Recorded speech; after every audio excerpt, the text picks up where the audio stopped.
좀 종목을 가볍게 만들어주는 그 과정에 있다라고 좀 보시면. 네, 반갑습니다. 허브경제TV입니다. 이번 시간에는 신풍제약 한번 같이 보도록 하겠습니다. 일단 델타 변이 바이러스, 이게 지금 시장에서 화두인 건 맞는 것 같아요. 그리고 오늘 시장 같은 경우에는 아무래도 어제 좀 바이러스 관련해서 진단키트주들이 강했고, 오늘은 이제 또 윤석열 씨가 또 대선 출마하겠다라는 뉴스가 나오면서 시장 전체적으로는 이렇게 강하게 시장을 주도하거나 이런 종목들은 사실 없었던 것 같아요. 그런 건 없고, 그냥 시장 전반적으로 그냥 유야무야 흘러가는 그런 시장이었고, 정시테마 관련주도 좀 움직이는 그런 하루지 않았나 생각이 듭니다. 일단 신풍제약 같은 경우에는 여러분들도 아시다시피 이제 어느 정도 발표를 기다리고 있는 상황. 그리고 최근에 이제 제 견해도 말씀을 드렸습니다만, 또 아무 말씀 없이 또 영상 퍼가신 분들이 내렸는지 모르겠어요. 예.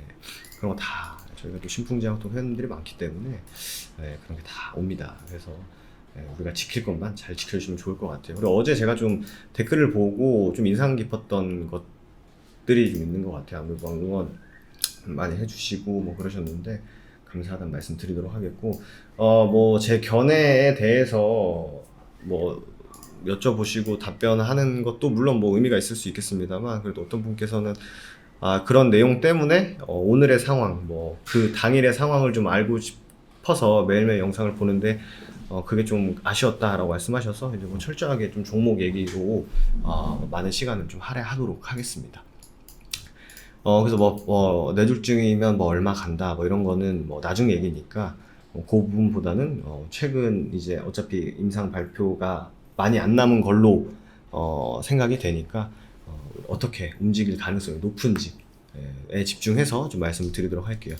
일단 제가 갭 구간을 좀 말씀을 드렸던 것 같아요. 삼성 SDI로 예시를 좀 들어드렸었는데, 아무래도 갭이라는 거는 사전적인 용어 정의로 봤을 때는 메꿔지거든요. 갭은 메꿔집니다. 아무래도 매물도 없고 삼성 SDI가 요 갭이었거든요. SDI도 그렇게 많은 갭은 아니었는데 결국 여기를 메꿔버렸어요. 여기를 메꾸고 올라갔거든요. 이 친구도. 여기서 계속 지지 만들어주고 지지해줬다 가겠다 했지만 깨고 붙이고 깨고 붙이면서 이제 다시 한번 여기서 물량 소화를 굉장히 많이 한 거예요. 실질적으로 개인들 물량도 줬다 뺏었다 하고 기관들도 물량 컨트롤 하면서 취했다가 10개 취하고 5개 내주고 10개 취하고 5개 내주고 이런 식으로 계속적으로 움직임을 보여줬기 때문에 이걸 신풍제약에도 보면은 보수적으로 진짜 그냥 딱 갭만 보자면 여기에요. 지금 요 구간입니다. 근데 이게 맞물리는 가격대가 뭐냐면은 6개월치에 어떻게 보면 어쨌든 주가를 누르는 물량이기 때문에 악성 매물이라고 봐도 되겠죠. 악성 매물이라도 봐도 무방할 것 같습니다. 때문에 여기가 굉장히 중요한 가격대예요. 지금으로서. 여러분들도 보셨겠지만 이런 가격들 지켜줬던 가격군 여기를 한번 일단 올라온 거잖아요. 그러니까 여기를 좀 저점을 지키고 있는 거거든요.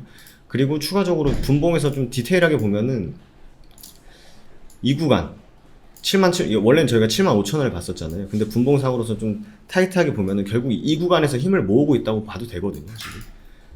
근데 만약에 그럴 가능성도 물론 있으니까 여러 가능성을 좀 열어두고 보면은 물량을 밑에서 그냥 끌고 왔던 사람들, 신규 매수자라든지 그런 사람들이 청산을 하면서 나가도 전혀 이상하지 않는 구간이에요. 때문에 얘가 진짜 본격적으로 시세를 한 번 더 다시 주겠다라고 하면은 85,000원을 뛰어넘어야 됩니다. 그래서 댓글 보니까 제가 84,000원 얘기했다고 하는데 아마 그 구간이었을 겁니다. 제가 말을 했다면 84,000원이 정확히 기억은 안 나지만 그래서 요 구간을 잘 뛰어넘어야만 그 다음에 시세를 보여주기 때문에 지금 계속 이 물량을 소화를 해주는 게 우리가 여기서 봤을 때는 계속 그냥 맞고 떨어졌던 구간을 그냥 한두 번의 상승으로 물량을 좀 소화를 해줬었는데, 보시면은 여기서 계속 그냥 군뱅이 마냥 계속 왔다 갔다 하는 게 그냥 얘가 모멘텀이 없고 그냥 아무 이유 없이 그렇게 움직이지는 않은 거였고, 지금 와서 보니까 여기 계속 매물 압박을 주던 그러니까 3개월에 어떻게 보면 매물이 소화되고 있는 과정이라고 보시면 됩니다. 그러니까 보니까 어느 순간 밑으로 딱 내려왔죠. 그리고 얘네들이 슬쩍 갖다 붙이면서 정배열 추세를 만들어 줘야 여기서 든든하게 그 아래 지지를 만들어 놓고 위에서 움직여주는 그런 과정이 있어야만 업그레이드하고 할 수 있다라는 부분입니다. 그래서 지금 가격대가 좋다 나쁘다를 논하기 전에 이 물량을 소화하면서 한 번 더 위로 가기 위해서는 좀 종목을 가볍게 만들어주는 그 과정에 있다라고 좀 보시면 될 것 같습니다. 그래서 제가 어제부터 그 머크사의 이제 그 약을 이제 뭐 유튜브라든지 아니면은 제가 뭐 할 수 있는 좀 해석 가능한 논문들 그리고 기사들 자료들을 보면서 보고 있는데 뭐 5일간 이 2개 먹고 뭐 이러더라고요. 그래서 뭐 지금 백신이 효과가 있네 없네 얘기도 굉장히 많이 나오고 어쨌든 치료제와 백신은 같이 가야 되는 것도 맞고 예전에 진단키트 얘기 나올 때도 진단키트랑 백신은 같이 가야 되는 게 맞다. 경쟁이 아니라 공생관계다라는 부분. 그리고 뭐 셀트리온을 레키로나 같은 경우에는 우리가 이제 주사로 맞아야 되지만 결국 효과가 있고 안정성을 갖고 있는 상황에서 이거를 사람들이 쉽게 취할 수 있는 그러니까 걸렸다 먹어야지 걸리기 전에 먹어야지 근데 안전하고 효과가 있어 라는 그 치료제 그러니까 알약 치료제에 대한 니즈를 이제 다시 한번 또 부각을 받다 보니까 해외 뭐 여러분들도 아시다시피 해외 뭐 백신 만든 곳 혹은 뭐 해외 제약바이오 기업들이 이제 경구용 치료제를 만들고자 지금 다 하고 있는 건데 사실 이제 안타까운 건 그거죠. 우리나라도 하고 있는데 관심이 좀 덜한 부분.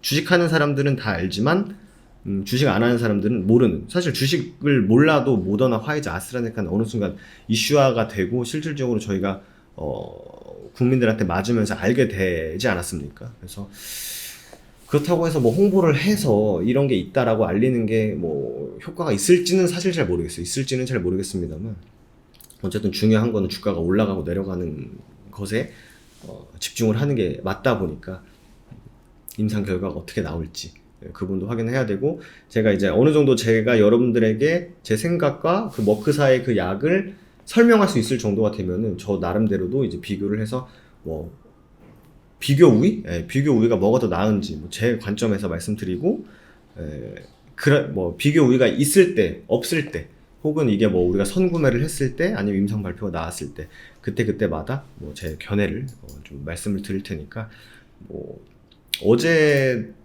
좀 영상을 찍고 댓글 보니까 조금 뭐 이해는 되더라고요. 뭐 잘 보고 있는데 이런 부분이 아쉬웠다. 뭐 이런 얘기도 있었고 그런 거는 신경 안 쓰고 그냥 하는 게 낫다.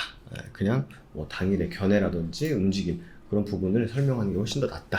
이런 게 있어서 뭐 나름 생각을 정리를 했고 지금으로서는 똑같아요.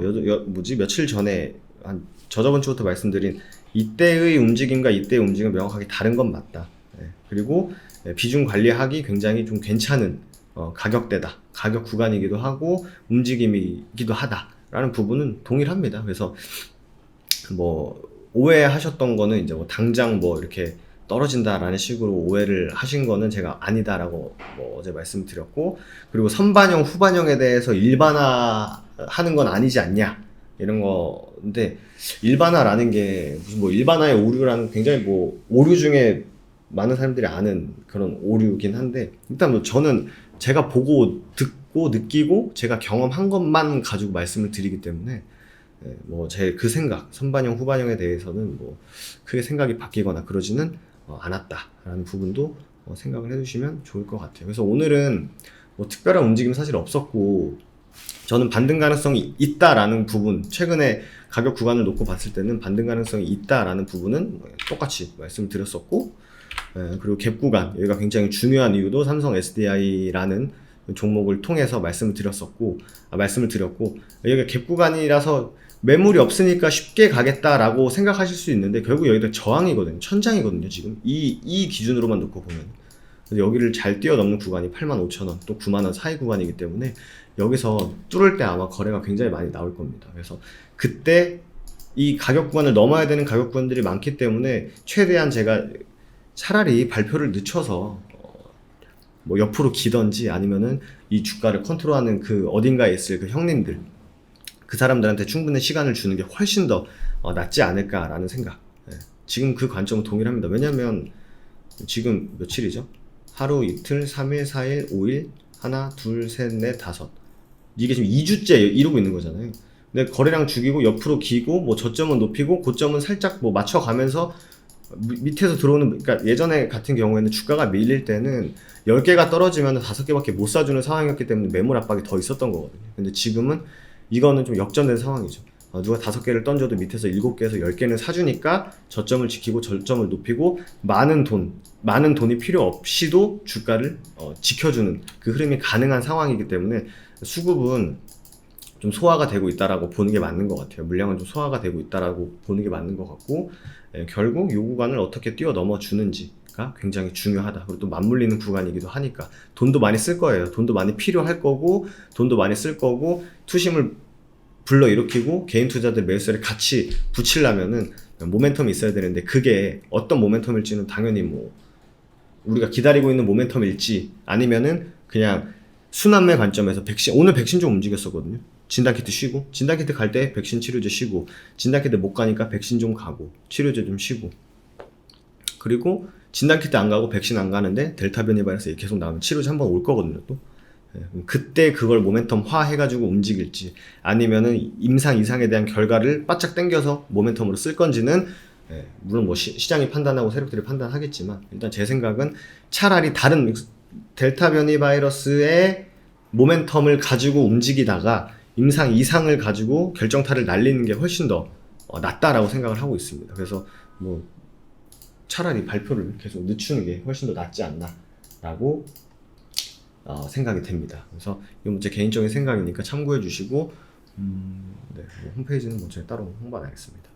네, 그렇게 봐주시고, 내일은 좀 매물 소화를, 시젠이 좀 말이 길어지긴 한데, 시젠이 급등하고 조정 한번 준 다음에 60일, 120일 선을 한 번에 뚫어 올렸어요. 한 번에 소화했어요. 그러니까 위에서 버티는 거거든요. hilton계약도 이거 한 번에 뚫고 차라리 위에서 버티면 그 다음에 11만원, 12만원, 13만원, 13만원 보이니까 그런 흐름을 좀 기대하도록 하겠습니다. 그럼 전 또 내일 신풍계약 시간에 인사드리도록 할게요. 감사합니다.